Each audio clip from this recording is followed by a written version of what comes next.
देश की राजधानी दिल्ली में अपराधी बेलगाम हो चुके हैं। बदमाश बेखौफ होकर किसी की भी आए दिन या तो हत्या कर दे रही हैं या फिर उनसे लूटपाट की जा रही है। दिल्ली का एक अस्पताल है जीटीबी अस्पताल, जो आए दिन चर्चाओं में बना रहता है। दिल्ली के जीटीबी अस्पताल में कल देर रात एक खबर देखने को मिली जो दिल्ली पुलिस पर कई बड़े सवाल खड़ी करते हुए दिखाई दे रही थी। दरअसल दिल्ली का एक मरीज गुरु तेग बहादुर हॉस्पिटल में इलाज कराने के लिए पहुंचा था और तभी अचानक वहां पर कुछ लोग आते हैं और उसे गोली मारकर उसकी हत्या कर देते हैं।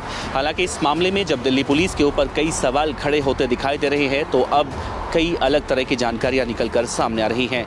मरने वाले व्यक्ति का नाम सोहराबुद्दीन बताया जा रहा है और वो पेट में संक्रमण की वजह से दिल्ली के जीटीबी अस्पताल में इलाज करने के लिए पहुंचा था। वो वार्ड में एडमिट था, तभी वहां पर एक लड़का आता है। लड़के के हाथ में पिस्टल होती है और वो उसे अचानक गोली मार देता है। हालांकि गोली लगने से उस व्यक्ति की वहीं पर मौत हो जाती है। इस घटना के 24 घंटे के बाद अब एक बड़ा खुलासा हुआ है जिसमें ये दावा किया जा रहा है मृतक की पत्नी के द्वारा कि वो बदमाश किसी और को मारने आए थे लेकिन गलती से दूसरे व्यक्ति को मारकर चले गए। फिलहाल दिल्ली पुलिस उन सभी बदमाशों को पकड़ने की कोशिश कर रही है। कल देर रात भी देखने को मिला दिल्ली के जीटीबी अस्पताल के अंदर पुलिस और जनता का वहां पर जमाव देखने को मिला था। फिलहाल इस पूरे मामले में आरोपी फरार हैं। आरोपियों को पकड़ने के लिए दिल्ली पुलिस की कई टीमें लगा दी गई हैं। दिल्ली के पूर्व उप मुख्यमंत्री और आम आदमी पार्टी के कद्दावर नेता मनीष सिसोदिया को आज एक बार फिर से दिल्ली की राउज एवेन्यू कोर्ट ने झटका दिया है। दरअसल मनीष सिसोदिया की याचिका पर आज राउज एवेन्यू कोर्ट में सुनवाई चल रही थी और राउज एवेन्यू कोर्ट में जो याचिका दूसरी तरफ से लगाई गई थी वो सीबीआई की तरफ से लगाई गई थी।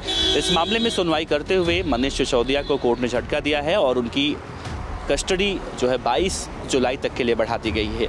इससे पहले भी मनीष सिसोदिया ने निचली अदालत को सुप्रीम कोर्ट में चैलेंज किया था। सुप्रीम कोर्ट ने भी मनीष सिसोदिया ने जिस तरह से दिल्ली आबकारी नीति मामले में उनका नाम सामने आया, उस केस में सुप्रीम कोर्ट ने मनीष सिसोदिया को पहले ही झटका दिया है।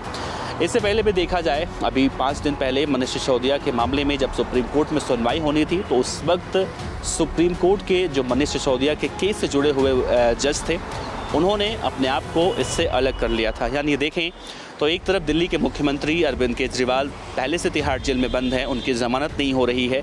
दूसरी तरफ उन्हीं के पार्टी के कद्दावर नेता दिल्ली के पूर्व उप मुख्यमंत्री मनीष सिसोदिया भी लगातार जमानत के लिए संघर्ष करते दिखाई दे रहे हैं।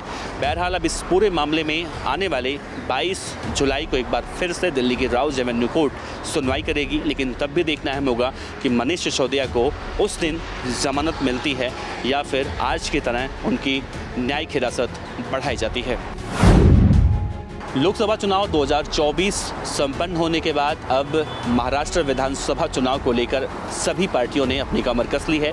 आज महाराष्ट्र बीजेपी ने एक बड़ी बैठक विधानसभा चुनाव के मद्देनजर बुलाई है। इस बैठक में महाराष्ट्र के पूर्व मुख्यमंत्री और बीजेपी के कद्दावर नेता देवेंद्र फडणवीस, भूपेंद्र चौधरी जो महाराष्ट्र के प्रभारी हैं, साथ ही रेल मंत्री अश्विनी वैष्णव इस बैठक में मौजूद रहेंगे। कहा जा रहा है कि इस बैठक का एजेंडा साफ तौर से लोकसभा चुनाव में जिस तरह से महाराष्ट्र में भी बीजेपी को करारी शिकस्त का देखने को मिला है, इन सभी चीज़ों को लेकर रणनीति बनाई जाएगी।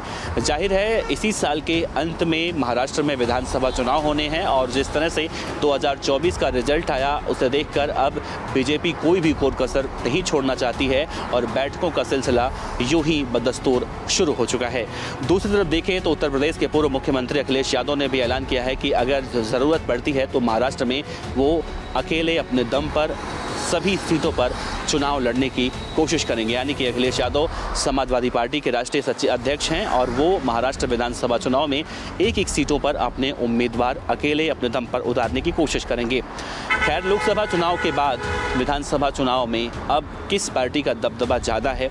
क्या मोदी का मैजिक फिर से चलने वाला है या फिर राहुल का मैजिक शुरू हो चुका है? ये खैर देखना अहम होगा। लेकिन उपचुनाव का अगर देखा जाए तो जिस तरह से उपचुनाव के नतीजे आए हैं वो बहुत ही चौंकाने वाले हैं। देश के कई राज्यों को लेकर मौसम विभाग ने एक बार फिर से अलर्ट जारी किया है और साथ ही ये भी कहा है कि आने वाले 24 घंटों में भारी बारिश हो सकती है, जिनमें केरल, गोवा, उत्तर प्रदेश के कई ऐसे ज़िले हैं जिनमें भारी बारिश की चेतावनी मौसम विभाग ने जारी की है। जबकि दिल्ली को लेकर कहा गया है कि मानसून जितने तेज़ी से नीचे उतर रहा है तो दिल्ली में हल्की फुल्की बारिश ज़रूर हो सकती है।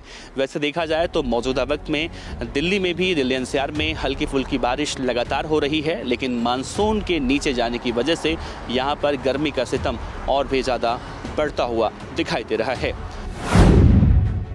दिल्ली डायरी में इतना ही। देश और दुनिया की तमाम अहम खबरों के लिए आप देखते रहिए हिंद फर्स्ट। इस तरह की और वीडियो देखने के लिए हमारे YouTube चैनल को सब्सक्राइब करें और बेल आइकन को दबाना ना भूलें। यदि आप हमारा वीडियो Facebook पर देख रहे हैं तो पेज को लाइक और फॉलो जरूर करें। हमारे अन्य सोशल मीडिया पेजेस से भी जुड़ें।